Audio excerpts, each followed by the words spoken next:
Good Sunday, everyone. This is the Good Things Jackson Show. I'm your host, Brad Kamikaze Franklin, and I want to welcome you all out to another wonderful edition of our show. This is the show where we talk about all good things Jackson, all positive things Jackson. If you're looking for some negative talk, this is not the place for you. We're talking about the people, the places, the venues, the organizations, the events that are going to be uplifting our capital city, because this show is dedicated to changing the narrative. All right, that is always the motto of the day. It's about changing the narrative, and today we've got another good show lined up for you. If you are following us on social media, we are at the Good Things Jackson Show on Facebook. You can follow us on Facebook right now for the live feed. If you want a chance to leave some questions or some comments for our in-studio guest, you can do that. You can also follow us on Instagram, Good Things Jackson Show as well. We'll be posting about this show and all of the other great shows that we've had up to this point. So please make sure that you are following us. We want to help you get to know and be in the know for the good stuff that's going on here in the city of Jackson, man. So again, we've got two good guests. We're going to get to our first guest in a moment. When we come back after the break, we're going to be talking, excuse me, we're going to be talking about our health and our fitness. So if you are interested in getting healthy, if you're interested in fitness, if you've been trying to take off a few pounds, you haven't been able to, if you're trying to get an exercise regimen going, we've got some folks that are going to be able to help you with that. So you need to stay tuned. But for right now, for those of you who are politically engaged, we do have candidates to come on and talk about their platforms, and I try to make sure that I ask them the hard questions, maybe some questions that you are not able to ask, but we will do that. Our first guest joining us is District 5 Hinds County Supervisor candidate, Miss Ashley Floyd. Thank you for joining me. Well, thank you for having me. I appreciate it. So when we were walking in, you said that this was kind of a return for you. You interned in this very building a while ago. So talk about that a little bit before we get into your political aspirations. Okay. Well, while I was at Jackson State, I was majoring in broadcast journalism. Okay. Did not go into that, but that's neither here nor there. Okay. My internship was here at 97.7. Mm-hmm. It was right when the Roberts brothers purchased 97.7. Mm-hmm. I learned a lot about programming, learned a lot about sales. It's actually going out with Jackie at the time, who was a sales rep here, actually what persuaded me to go into sales. Okay. That was pretty much it. I really enjoyed it, enjoyed everything about it, but I found my niche with sales. Good. A fellow broadcast journalism student from the Jackson State University with the greatest mass communications and journalism department in all the land, because we are the greatest HBCU in the entire world. No other one matters. And there is no doubt about that at all. But we won't get into that for those folks who are hating on these days. But you are running for District 5, yes. Hinds County Supervisor. Yes. You talked about, your career in sales. You talked about interning here at 97.7. So the question I think a lot of people might ask you right off the bat is, why in the world would you want to go into politics? Well, politics has always been a hobby. Outside of my work, I've been involved in politics since 2008, when I joined the Federation of Democratic Women. Okay. I held a few positions with the state, which I was the second VP, and I was responsible for setting up clubs in different counties. Okay. Currently, I'm a member of Hinds County Federation of Democratic Women, where I'm the immediate past president. Okay. I'm a member of the Junior League of Jackson, National Coalition of 100 Black Women, Central Mississippi, public policy and financial secretary with them. Okay. I'm also on the state Democratic Executive Committee. Okay. So politics is always been there. I just decided to come out of the shadows and become a front runner. Okay, so, there is, I guess, a school of thought that comes with wanting to step into the forefront. Once you step into the other side of the camera or step in, in front of the public, here comes a different, a different set of eyes, a different set of of rules. A lot of things change when you decide to put yourself into that political sphere. What would be, one of those first reasons why you felt like, okay, I'm going to put myself out there? Because when you do this, you become vulnerable to all the things that come with being a candidate. And these days, in these days of social media, it can get really nasty out there. I think that turns a lot of people off. So, why even subject yourself to that? Well, it really became a forefront back in 2022. It was January 28th, to be exact. I had just gotten off work, and I was sitting outside in front of my house, and I was carjacked. Okay. And I just remember feeling, not only you're taking my items, but you take my sense of safety at my home as well. And at that moment, I thought to myself, what more can I do to help this situation? I mean, at the time, I was already working the rental assistance program for Hinds County. I did outreach for them. Okay. So with that being said, I was also thinking about what more, like I said, what more can I do to help push things forward? And plus, I love Hinds County. Hinds County is home, and I want to see it move forward. So if not me, then who? Why not me? So you had a pivotal, I guess, traumatic experience that kind of thrust you into it. Sometimes that is kind of one of the things that sparks people to run. Other people have a particular interest. Unfortunately, you have a lot of people who are doing it, for singular and personal reasons. So encompassing District 5, let's talk about that a little bit, because one of the things that I found is that a lot of people, unfortunately, are not even aware of what area they're in. They don't know what ward they're in. They don't know what district they're in. They don't know where their voting, their polling place is.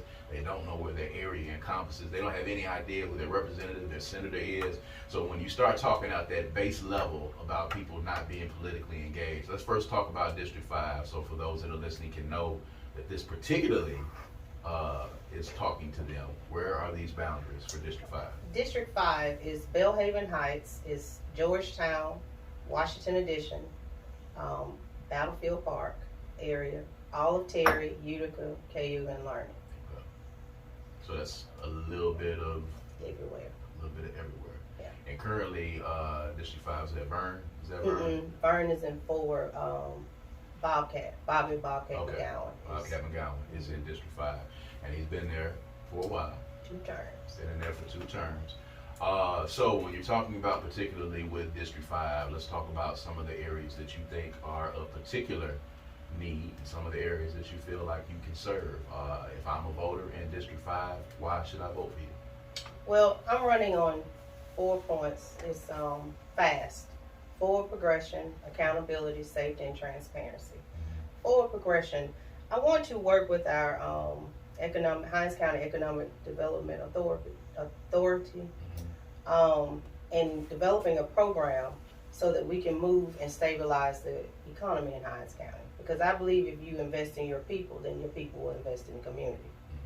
With this program, we have a lot of contracts that everyday small business owners can't apply for because they don't meet the qualifications. So through this program, I want to help them get the resources they need so they can meet the qualifications and actually go after these governmental contracts and also local municipal contracts. So that's one avenue of things that I want to do. Accountability, I want to first be a good steward of the taxpayers' money. I also want to find ways to invest in the employees within the county by going through the budgets and finding ways that we can pay them more money for the jobs that they're doing. The money is there, we just have to, find it. Okay, I got and get rid of some of our wasteful spending, and we can invest in the people who are working for us. Now, someone might ask, what do you see as wasteful spending right now? Do you have any particular areas that you see that the money could be best used doing something else? I mean, it's a lot of it. So I'll give one in particular without actually giving one in particular. Okay, gotcha. Paying people, you have a person on staff doing a particular job, but you're paying a contractor, consultant to do the same job that you're paying a salary to this person. Why? buying brand new cars in times that we don't need them Mm-hmm. for some of our employees Mm-hmm. that have cars. Mm-hmm. It's several. I mean, you know, the listeners want you to keep it real, and of course, if I'm asking the questions, I mean, I want you to be fully transparent. And you know, sometimes the things that the candidates say are uncomfortable. You know, if these are things that you're seeing because you worked within this system before. So if you're seeing a duplication of services over here, where people are being, you know, paid to do similar jobs, if you're seeing purchases being made, you know, those are all valid things. You know, but I will let you continue on with FAST first, and then we'll get into some of the questions. I also fill the vacant positions that we have. We have quite a few vacant positions, and they need to be filled. It's also, it's a lot of government funding, federal funds that we could receive that we're not taking advantage of. If we could go and get a grant writer so we can apply for some of these funds that we can put back into the community to make it better. There are several parks in District 5 that need funding. Funds were allocated towards those parks. The funds were taken back from those parks to do something else with. Those are things that we cannot continue to go on and do, because that's a part of the S part, which is safety. Right. I want to equip our sheriff department with the resources they need to do their jobs and to do them well. Public health also falls under the purview of the supervisor. Finding ways that we can make things better, like the guests you have here. Equipped small business owners like the husband and wife out here to come in and do healthy things for our employees. Health challenges, fix our parks so kids can have things to do there. Absolutely. Battlefield Park, for one. You have tennis courts out there. You have places where kids could possibly play soccer, but it hasn't been maintained for a long time. So cleaning up these items that we need to do. And also the T part is being transparent, which you was just talking about a few minutes ago. Going out into the community. I want to be a servant of the people. That's outside of sales. I've had other positions where I advocated on behalf of people who couldn't advocate for themselves in mental health. So I want to be the advocate for the people that elected me to serve them. By meeting with them where they are. I want to have conversations within the community so that you can fuel and drive my agenda that I want to push forward for the people of Hinds County and District 5. Right. So when we're talking about the supervisors' roles, I think, you know, the Hinds County supervisors have been famous, or maybe infamous is more of the word, because of a lot of the behavior that we have seen among supervisors, the back and forth, the yelling, you know, some very unprofessional behavior that is taking place in that body, and that body has a lot of very important work that it needs to take care of. So as a citizen, even before you maybe decided to actually run at this time, how is it with you looking at that and visually seeing the disorder that happens sometimes in this meeting? What does that do for you as a citizen, and what do you feel like you can bring to the table to change that kind of decorum? Well, looking at it, it takes away all sense of confidence in them doing the jobs that they're supposed to do. Because if you can't get past your agenda, then important items may be left off that we need to address. Right, absolutely. I think I am a level-headed person, easygoing, and I have a calming personality. And it doesn't help that I was also trained in conflict resolution. Okay. So I always try to look at a different course of action versus being verbally aggressive. Finding another way to, calm the situation. Do you think conflict resolution would work on what you have seen happen at our supervisors' meetings? Yeah, if it's done appropriately. Okay. There's ways of doing this. And it's funny, when I was learning how to do it, I said, you could use this in everyday activities where you're not paying attention to what I'm doing. I'm using certain keywords and things, and I'm saying stuff, and it gets you off of what you were talking about. I don't want you to give up all of the sauce right now, but we definitely need it. It would be good to have a level head. It would be good, they've been okay over the past couple of months. Hadn't been in the news. I'm assuming that maybe grown men got together behind closed doors and learned how to professionally handle their differences. But election season. Yes, it is election season. So thank you. That is the reality of it. It is election season. So hopefully some order can be brought to that body. You talk about being a part of different committees and working within the Democratic Party. I've had senators, representatives, I've had former candidates that have been here as well. A lot of them said that they did not get any support from the state Democratic Party, that the Democratic Party has been, extremely lax on their participation and their support and in the promotion of these candidates. I see that they have just hired a new executive director that's come in to try to get things on track. But, previously, before that, there was a lot to be desired for the Democratic Party here in this state. So you working so closely in a lot of instances in that, where are some areas that you see the Democratic Party being able to improve on, or where are some areas that you feel like they, are good at? Let's start with what they're good at, but let's start with some of the areas that you think that they could use a little work. Well, I think we're good at that we are a democracy. If you want to run and you feel you're qualified, we allow you to run. Yeah. Where I think we could do better is our messaging and making sure people know what's at stake here.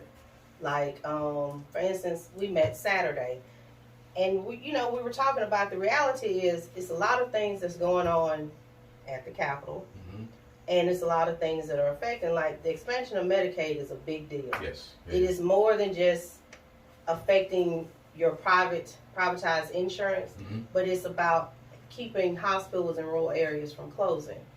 And I think if we get stronger with our messaging and putting the reality and the hard and truths out there, then people are more up to getting ready and wanting to vote if you're putting the information out there. Right. So messaging is a big part.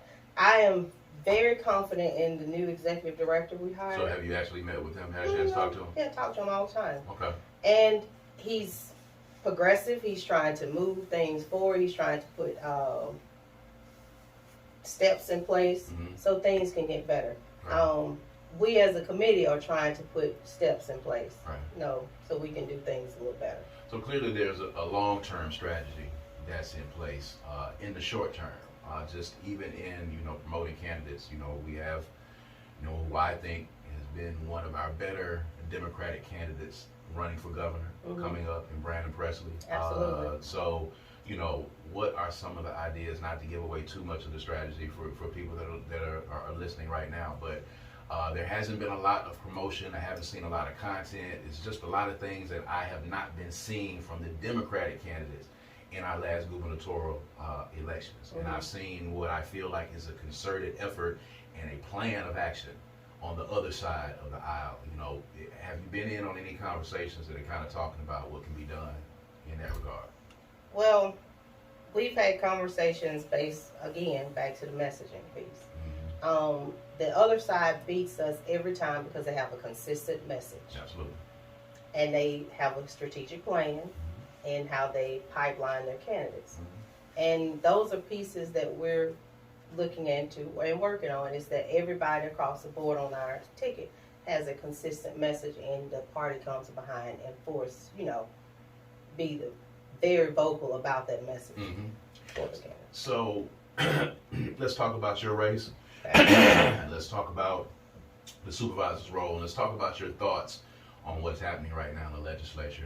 We have House Bill 1020 that has been amended a couple of times. We're going to have Bryce Wiggins and we're going to have Trey Lamar hopefully this week to kind of explain their thoughts on why they created this bill, finally getting a chance to kind of speak to some of the people who it's going to be affecting. But in running for supervisor and having to deal with the Hinds County Sheriff's Department and seeing how this bill has been structured, and having been a victim of crime yourself, what do you feel was wrong with this bill? What about it is right? How can we come to, in your thoughts, some compromise on getting something that's going to work, that's going to help to curb crime for people who have been victimized by it, like yourself?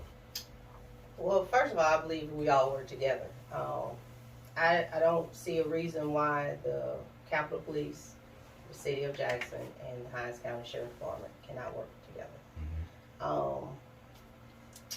I'm part of my district is in the CCID area, which is Bellhaven Heights. Yes. And parts of over by Jackson State is included in that. It's kind of the problems I saw with the bill is that you were creating a city within the city. Yes, absolutely. And I don't think that you should take the election process and the picking of people out of the hands of the people that is going to drastically affect. So that was my biggest concern with it. I'm still waiting and reading the changes that they've made, so I'm not going to comment on those. Gotcha. But as far as Capitol Police,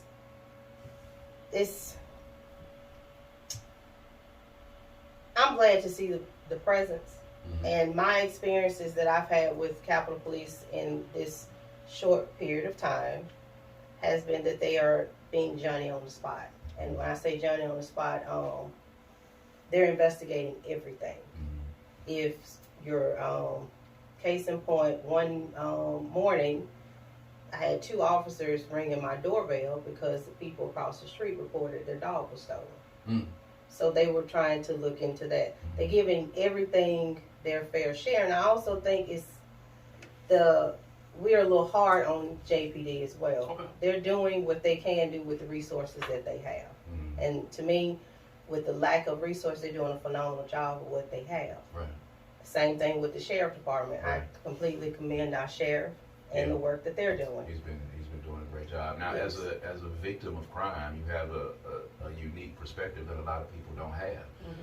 But you're also looking at this bill and you're saying, I don't think that this is the solution either. No. So, as a supervisor, and you're talking about safety first, what are some of your initial thoughts on what can be done to help at least curb some of what we're seeing here in the city of Jackson? Going back to the incident that happened with me, I was robbed by children.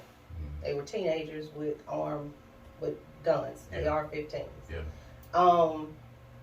I don't think every crime should be handled the same way. If it's not a violent crime, then we should have resources and avenues for them to find different avenues of, rehabilitation. Rehabilitation, right. I went to an event they had over at Pearl Street, and they had the sheriff, they had Eric Green with JPS, Judge McDaniels, which is he's the senior court. Right.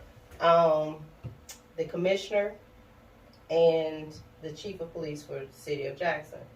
And just listening to how those collective of men were talking about ways that we could do things and involving the community and what was going on.